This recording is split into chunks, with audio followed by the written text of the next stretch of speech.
aujourd'hui, on a du mal à suivre toutes les annonces sur l'IA et c'est vrai que ça paraît presque dérisoire par rapport à d'autres choses qui se passent. Néanmoins, il y a des tendances qui continuent de s'affirmer, et notamment le grand retour du vocal. Oui.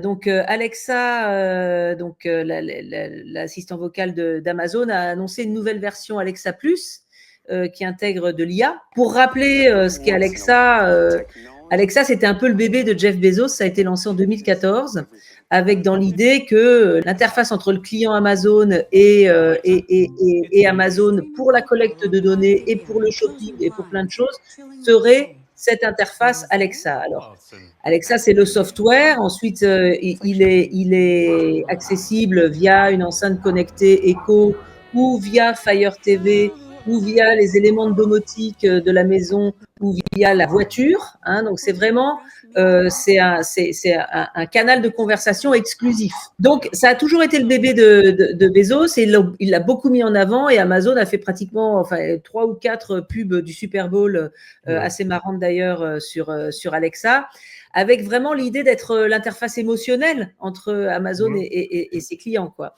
Donc, il y a cette perte un petit peu de la promesse, parce que c'est vrai qu'aujourd'hui, il y a en gros dans le monde une personne sur 5 qui utilise une interface vocale, ce qui est super, mais il y a 40% des gens qui s'en servent tous les jours, mais il y a 15 à 20% des gens qui, au bout de 15 jours, ne s'en servent plus.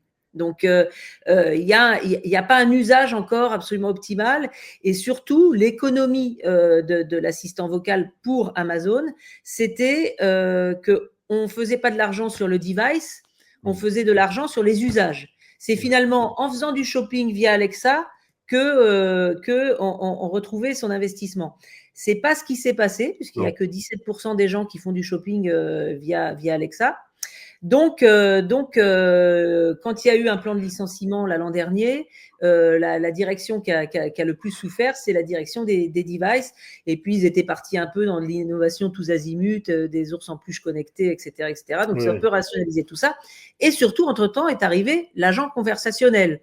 Donc, lui… L'IA générative, en fait. C'est ça Voilà. Donc via du texte ou de l'oral, sur n'importe quel device, PC ou smartphone. Oui, alors, smartphone aussi.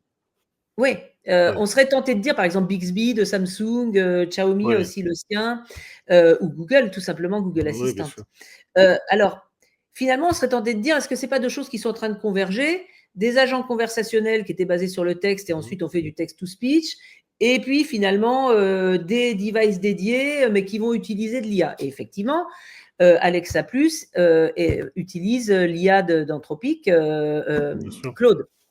Donc, parce qu'Amazon a investi dedans, tout simplement. Donc, c'est effectivement le rapprochement entre les deux. Alors, qu'est-ce que ça permet de faire ? Quelles sont les nouvelles fonctionnalités que Alexa Plus est capable de faire ? La première, c'est d'abord la grande différence entre un agent conversationnel et un assistant vocal, c'est qu'il est implanté dans le foyer et donc il parle à plusieurs personnes. Donc, il faut qu'il reconnaisse la voix de chaque personne et qu'il personnalise en fonction de chaque personne. Mais ça veut dire qu'il écoute tout. C'est ça aussi qui a fait peur. C'est de la ça peut être de la surveillance. C'est un des pain points du produit. Et c'est le corollaire de je collecte beaucoup de données. Ça veut dire qu'il faut pas se tromper dans ces réponses, puisque au lieu de donner une liste de réponses, on en donne une seule, donc il faut qu'elle soit pertinente. Donc, Alexa Plus va permettre d'analyser les voix différentes plus efficacement et d'enregistrer oralement des éléments de personnalisation. Par exemple, si l'un des membres du foyer est allergique au gluten ou si un autre parle italien. Donc, il suffit de lui dire oralement je suis allergique au gluten. À chaque fois que cette voix-là se manifestera, si on demande une recommandation de restaurant, il tiendra compte de ça. Si on a une conversation qui est enregistrée, par exemple, là, on est en train de se parler, je suis en train de dire une horreur sur Jeff Bezos, parce que je trouve que la dernière fois qu'ils ont livré, c'était nul.